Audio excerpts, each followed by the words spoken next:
Traffic is still pretty light, as you can see right there. It's the same units behind it. The same units behind, copy Mike, same units behind him, just holding a pace on him, staying with him. They do not have an air unit overhead, which is a positive thing for them on the ground. They can back off just a little bit more. But the thing is that right now the CHP helicopters are not up at this time, and LAPD has not been requested for this. And now that we're heading off into the Ventura County area, they're going to have to get assistance from Ventura County out of, I believe they come out of Oxnard Airport. So no air support overhead right now, just us here watching. And like I said, we just passed through Westlake Village, coming up on the 23. Is the next freeway interchange he'll be coming to, and we'll see where he goes. We can see traffic getting a little bit heavier and slowing down just a little bit, shooting through traffic here, passing vehicles left and right. And Michaela, you said that, you know, you're driving on the freeway, just heading to work this time of the morning, not expecting a high-speed pursuit to come blowing by you. You know, you might make that lane change that you're not aware of. And now he's in the gore point for the 23, kind of hanging there, and it looks like he's going to stay on the northbound 101. Passing the 23 ramp here, as that would take him up into the Simi Valley area. But now we're continuing on through, coming up to, it looks like he's getting off the freeway, or just jumped off. Can you tell what off-ramp that is? The locator. And we're going to get that for you in just a second, Michaela. Okay, you work on getting that. We'll just update people here as we watch. Pit maneuver possibly. They might actually do that. Normally in those turns like that, they'll try the pit maneuver, but now as he's down here on Surface Street, it's getting a lot dangerous coming to a red light cross traffic, and through that intersection, turning left, and now it's Thousand Oaks Boulevard. You see right there, and he'd be coming up underneath the 23 freeway. Here back again, stuck to the north, or to the west now on Thousand Oaks Boulevard through the 23 here. Yeah, when they get on the surface streets like there and he slows down for those turns, what the CHP does, will try to get up there and pit him. And you saw that turn right when he got off the freeway, that right-hand turn at the bottom of the ramp. He'll get up on that corner of the car and just give him a little nudge to send him on around. And he didn't have enough time to get him there. And they have certain parameters that they have to follow, and you know, they won't take it any higher than their set speeds. This obviously is a much more of a concern when it is on the streets like this, because they can't control the environment nearly as well. There are people going through intersections, pedestrians, cyclists, so many more variables on the streets, and it is, especially when you look at how fast he's going, this is a real concern.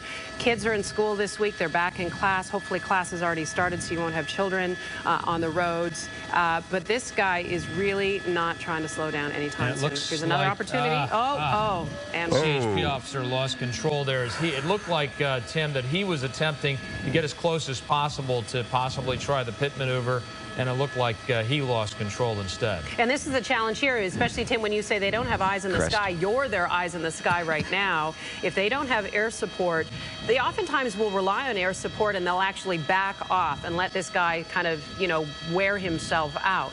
But the fact is, they don't have, you say you haven't seen any other air support or any other presence in the sky besides yourself.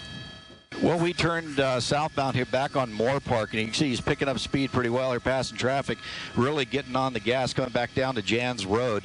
So we're going back southbound, you know, back to opposite directions. We're cross traffic, very close. Oh, that was a very, out of control, wrong side. Here comes the school bus. School bus saw it come and stop. We got cars turning left here in front of him. He's going to work his way. He's getting forced on a left-hand turn here. Man, that was very close in the intersection. It almost forced him head-on with that bus. But you can see right here, he's now turned into a shopping center. This is real bad. A shopping center here, people all over the place, and he's kind of working his way around back southbound.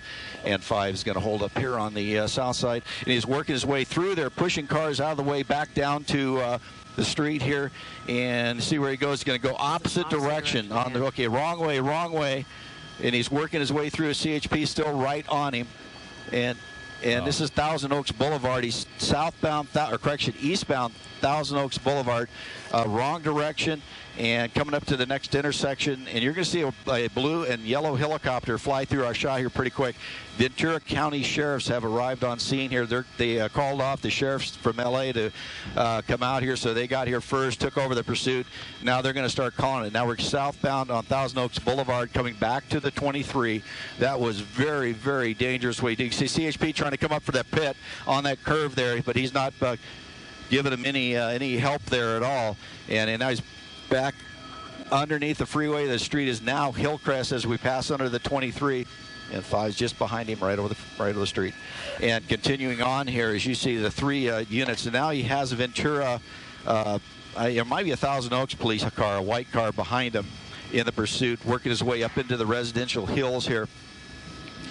Continuing along Thousand Oaks Boulevard, pushing his way around. One would hope that they have lights and sirens just blaring so that anybody ahead can hear the onslaught coming at them, and hopefully they're able to get out of the way. Luckily, where we've been here, there's not a lot of traffic, but there were some very tense moments a little while ago on the wrong side of the road. Barely missed a school bus. Terrifying moments there, and this is exactly what police are so concerned about when they have a suspect who's fleeing from them at high rates of speed. And if you're just wondering where we are, again, this is Thousand Oaks. Not sure if this is Thousand Oaks Boulevard or Hillcrest Drive. Both essentially parallel each other. Tim, which is it, Hillcrest or Thousand Oaks Boulevard? Well, we're just turning off Hillcrest back to the south, just past the school here, continuing south now in this residential area up in the hills of the south side of Thousand Oaks. He's really picking it up the speed here now. These little tiny streets are Rich Prickett, my cameraman in the back, is trying his best on the moving map to give me an idea exactly what streets we are on. Where we're back southbound from Hillcrest, which will take us back down towards Thousand Oaks Boulevard. And well, that should be the next major he comes to. He's weaving his way down this hill in through the residential area here. I'm hearing that now the sheriff's air unit is here as well, so I'm having to raise my altitude here to give them room, because you have the Ventura County Sheriffs is the lead agency right now with the helicopter overhead. Now the sheriffs are here as well, but CHP is still the ground units in pursuit. And we're coming up to, I believe this is Thousand Oaks Boulevard. We'll check with Rich here as we come through this intersection. Actually, no, it's not. It's another minor. We're still a little bit to the north of that. But southbound here, working our way. Working our way back down towards. Yeah, it is. It is. You know, it's funny. It's one. I shouldn't say funny, but it's when we're up here looking down on it, we can see the cross traffic head. We can see it coming. We see what might happen, like we did on that last intersection. Now we're approaching Thousand Oaks Boulevard, the street just north of the 101, and it's a T intersection, so he's have to make a decision here. Looks like he's going for the left. He's on the wrong way again. And left. Yeah, wrong way, turning to the right around the corner. Yeah, back westbound, Thousand Oaks Boulevard, heading back towards the 23. So we're kind of circling the same area right here, Michaela and Frank, as this guy just tries to get away. But right now, 3 ground units on him, 2 helicopters. He's not going to get away. We're just working, pull over and stop. We're working with our assignment desk as well to get some more information from law enforcement and find out, okay, is he losing control of his vehicle? I've noticed that well, it could be the fact that he's in desperate times right now, but I've noticed the car's a little wobbly on a couple of the turns, and even when he's in the straight stretch, the car seems he's not got great control over the vehicle. They haven't had an opportunity to even get a spike strip down because he is making so many turns, they can't get ahead of him. Looks like he just went under the 23 again. Is that right, Tim? That's right. Westbound on Thousand Oaks Boulevard just went under the 23, and they'll lose control like that. I was talking about earlier on there, if they're high rate of speed and they make a real fast move, the back end of the car will let go, and then you'll start swinging around. So that's kind of what happened to the CHP car you saw spin out. And these guys will do the same thing. They'll get a little speed going, they'll outdrive their ability, and then they'll lose control. But we're coming up on an intersection here, going through a red light, but people are holding, hearing the sirens from the police cars, and now the CHP unit's kind of sneaking up on him on his right, then the guy kind of cuts him off a little bit, And so they're going to try at their first opportunity to pit him because they want to stop this pursuit. Yeah, they do. And now we're coming up on... They have the advantage that they have sheer numbers. They have patience and they have experience. The guy driving the car is desperate and he is trying to evade police, so that fear is going to make him make some pretty crazy decisions. What just happened there? Did you see that? Well, as he's approaching the intersection, there we go. Oh, there we go. The pit maneuver has just got him. Got him. Going to ram, put him in the center divider. Okay, now this is where it becomes dangerous. You have this guy going to try to get away. If he tries to drive away, now the CHP officer he got right up. Working his way up on him. The other officers coming in. Looks like this may have come to an end. We'll get the locator here for you, but this is just north of North Park Avenue, just north of it. I'll get it. There's a shopping center right there. Rich will give me the intersection that we're over, but we're stopped here. CHP coming up to it. We're kind of keeping a wide shot here in case there's any gunplay. But you see the officer right at the right door there, pointing a gun at him. And you see the other officers, and you may wonder why they're not approaching the door immediately. The other officer from the passenger side had his gun drawn. You don't want to get into the potential crossfire. It looks like they're clearing that vehicle.